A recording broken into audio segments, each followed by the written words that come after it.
Welcome back to this mini-series where we are seeing if we can flip an auction car for a profit. Now, in the last episode, if you haven't seen that, we did secure a card that was going to auction. Was a bit of a weird story. Won it at auction, but didn't buy it from the auction, but rather directly from the owner of the car. Like, you need to watch the video, bro. It's a bit confusing. Anyway, what you're about to see is the prep work that went into making this car ready for sale. We're going to get it ready, get it photographed, and then get it listed so we can see how much basically perceived value we can add with some very, very basic work. Now, just to reiterate, nor myself or my mate Joshua, who's helping me out on this, are experienced in any way. Most of the stuff that you're about to see in this video is our first time ever trying it. So if we did a really, really bad job, do let us know any tips and tricks. That'd be much appreciated. Anyway, you're about to pick up the action where we basically went shopping, picked up all the crap we needed, and then get to work. You'll see what happens. Enjoy. Okay, so first thing was to go shopping. We went to Screwfix to pick up a couple of pump sprayers. I live in a flat, so I don't have one of those like spigot things that you can hook up to a pressure washer. It's not ideal, but we'll make do.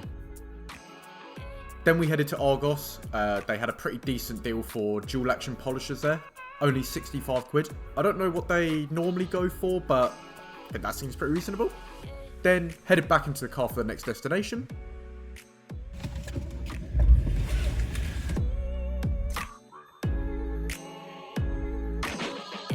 Could it really be anywhere other than a Halfords? In its defense, it is a pretty solid one-stop shop for most of the stuff that we wanted. And yeah, here's some of the stuff that we picked up.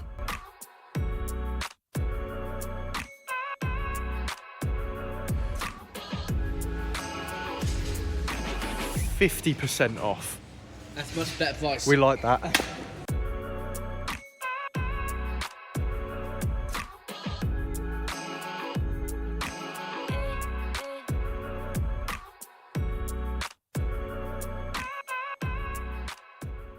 New car smell or strawberry? Probably strawberry because it's red, isn't it? The car's red, so we want the strawberry one. I'm thinking in general. Ah, you're thinking future. Say less. Future. New car smell. Whew, that was a lot of stuff. Felt like Christmas. Anyway, that was everything we needed for now. We've also both got a couple of Gardex bags, which has like wash and wax, car shampoo, alloy wheel cleaner, that sort of stuff. So, let's lock in on making this mini shine.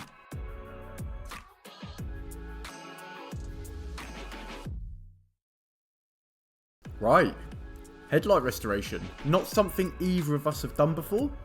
Boy, we've got our work cut out for us. So I know you can use like DIY stuff to do this, but we just picked up some Turtle Wax headlight restorer. I'm fully aware this isn't going to make it perfect, but it's a 19-year-old car. We're just trying to bring it back to life a little bit.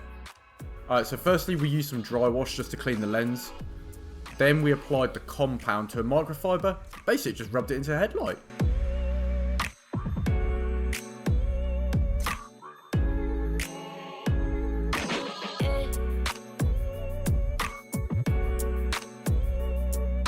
I'm not gonna lie, mate, it is pretty night and day already.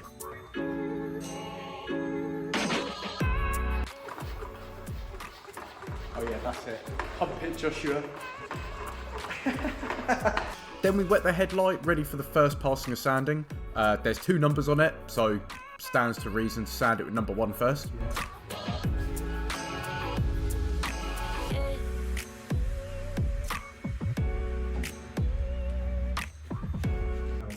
For 30 seconds over the entire lens with more pressure on the sanded area. Then you re-compound it and buff it.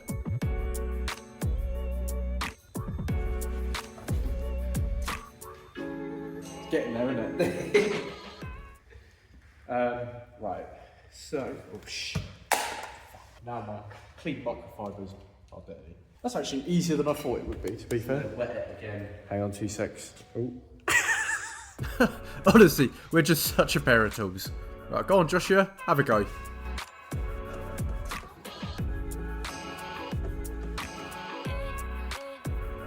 Check this out. Yeah, I'm ready. You ready? It could be the best. It could be much better than that one. Yeah. Once again, my side's better. What? Right, doesn't that actually look unreal? That is so much better. It's not perfect, Then we had a go at the spotlights. These were super hazy, so I really wasn't expecting much, but we got the kit. We might as well. Well, ask Katie. I'm biased, and so I guarantee it. She'll say the right side. Ask me what? Which side looks better at the tops, the right or the left? The top? Yes. The main headlights. The main Left one or headlights. right? That one. Told you! I told you my side's better. Damn, bro. Took a bit of an L there. And there we go. It's not perfect, and the lighting in here is really bad, but just trust me, it does look better. Next step was to do the cleaning. As it turns out, you meant to start with the wheels, but we didn't think about that until we'd already soaked the car, so yeah. We wet the car for no reason, and then moved on to the alloys. We're literally just using alloy wheel cleaner. We wet the wheel, spray the cleaner, give it a good brushing all over.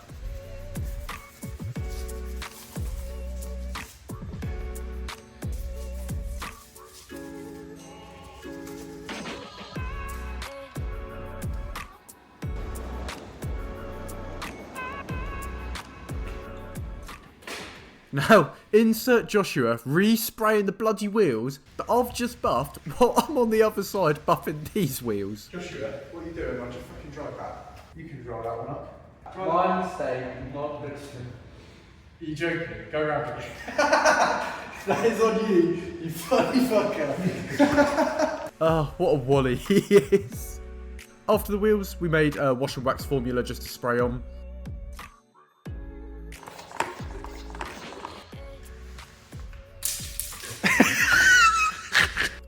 Honestly, I don't know why I found that so funny.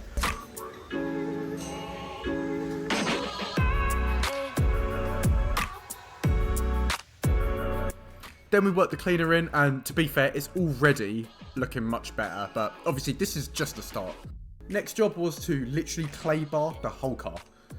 Another thing we've never done, but honestly, like, how hard can it be?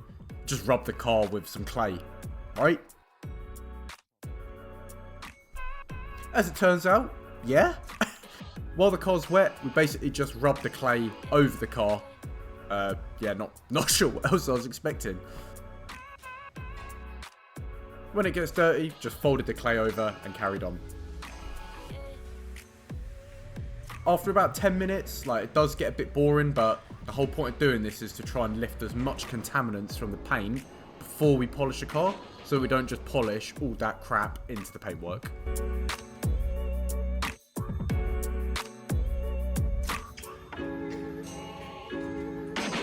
Now, we needed the car dry before polishing, so after a bit of buffing, we just let the car air dry while we tidied up the interior. First, we gave it a good hoover, the seats, the floor, the seats again, the floor again. It is crazy what a difference even like just a basic hoover can make. After that, we basically just bombed the interior with interior shampoo. What? I mean, it's not like it's going to make it any worse, is it?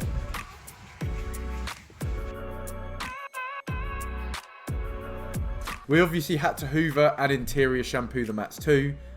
Basically just any excuse to get Joshua on his knees.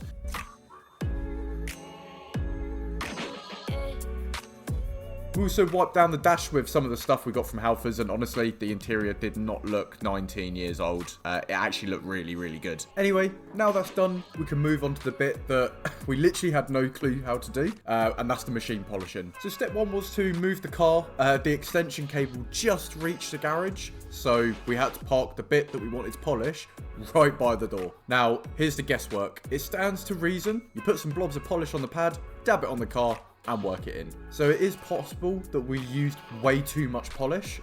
It was quite stubborn to wipe all of it off.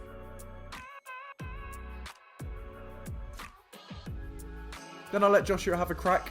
We definitely had different techniques. I went quite slow and straight back and forth lines.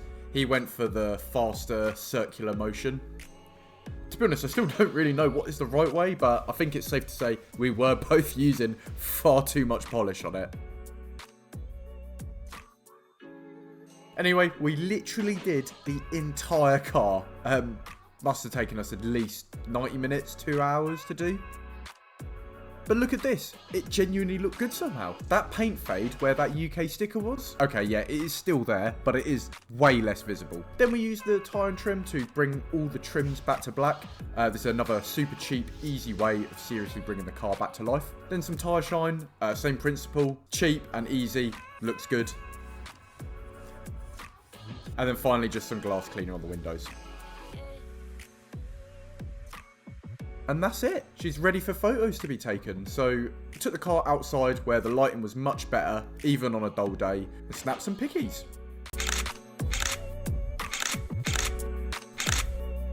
Damn, I think they came out really good. Right, time to get it listed. I'm going to use Auto Trader first because there's generally less time wasters, but I'll pop it up on Facebook Marketplace too if it doesn't sell quickly. I imported the photos, added an attention grabber alluding to the low mileage and long MOT, and banged out a quick description while I was eating out at a GDK.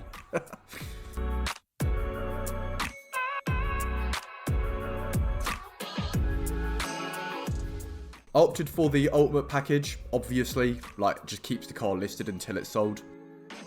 And there it is. I actually think we kind of cooked on this one. The listing looks really good.